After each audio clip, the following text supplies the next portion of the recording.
Senator Ernst, patience is rewarded. Thank you. Yes, thank you so much. I appreciate that. Thank you, Mr. Chair. And I ask for unanimous consent to submit to the record comments from the Renewable Fuels Association and the Clean Fuels Alliance. I think we're going to send a record here for unanimous consent request, but without objection. Outstanding. Thank you so much. And just to address some of the issues that have been brought forward by our witnesses and members of the committee as well. Just looking back at the average closing price of crude oil in 2020, it was $39.68 a barrel. And the average closing price in 2022 so far is $85.72 a barrel. And today it was $95.46 per barrel of crude oil. Is that due to the RFS, to our witnesses? Emily? I'll go ahead and take that one. Absolutely not. The primary factor in terms of the cost of fuel at the pump is going to be the cost of crude oil, and it has nothing to do with the RFS. Thank you, Ms. Score. I think a point that's I think our members are trying to make today is the cost of fuel is because of the RFS. It's not. It's about the price of oil. So I reject that. I hope that our folks out there listening are paying attention to that. The price of our fuel is the price of the oil. So we've had the RFS around for a number of years.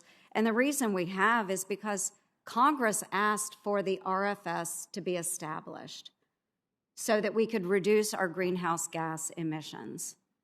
The folks across the Midwest, our farmers, our producers, responded to the call to Congress. And they develop systems that produce clean, reliable energy sources. And I also reject the premise that oil refineries and their rural communities are more important than my rural communities. As we're looking to 2023 and beyond, America's farmers and the biofuel sector are best positioned to work with this administration and others to put the renewable fuel standard back on track and be part of the solution to secure a clean energy future. As much as the Biden administration dreams of an all-electric world, the reality is liquid fuels are here to stay. With 98% of cars and trucks today and nearly 80% of new vehicle sales projected in 2050 running on gasoline or flex fuel, biofuel is the key pathway to decarbonizing the transportation sector, and the RFS is the policy engine that makes this possible. Congress passed the Energy Policy Act of 2005 and the Energy Independence and Security Act of 2007, which mandated the RFS in part to help reduce America's dependence on foreign nations. Folks, I firmly believe energy security is national security. And while President Biden claims to support America's clean energy economy, he is turning his back on the RFS in favor of electric vehicles, which will only make us more dependent on China. And science is on our side here, too. Biofuel has enabled the U.S. to cut emissions from the transportation sector for over a decade. Between 2008 and 2020, the RFS saved nearly 1 billion metric tons of carbon dioxide equivalent greenhouse gas emissions, and it's only getting cleaner. The latest research shows corn ethanol is 46% less carbon intensive than petroleum-based gasoline, and biodiesel is 74% less carbon intensive than petroleum-based diesel. Biofuel can further reduce greenhouse gas emissions with carbon capture and sequestration technologies and on-farm conservation practices, which many of our Iowa farmers are already doing. So let's follow the science and use biofuel as part of a clean energy policy. But it's not only the clean energy source. Biofuel is also great for our economy and our pocketbooks. Iowa corn and soybean farmers had record high crop yields in 2021.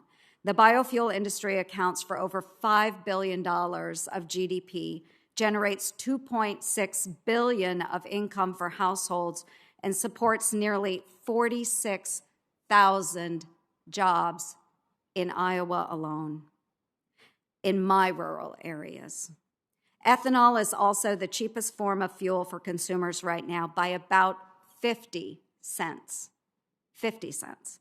And certainly with record high inflation, it only makes sense to make this fuel source more readily available. And that's why I continue to urge the administration, allow summertime sales of E15 as soon as possible.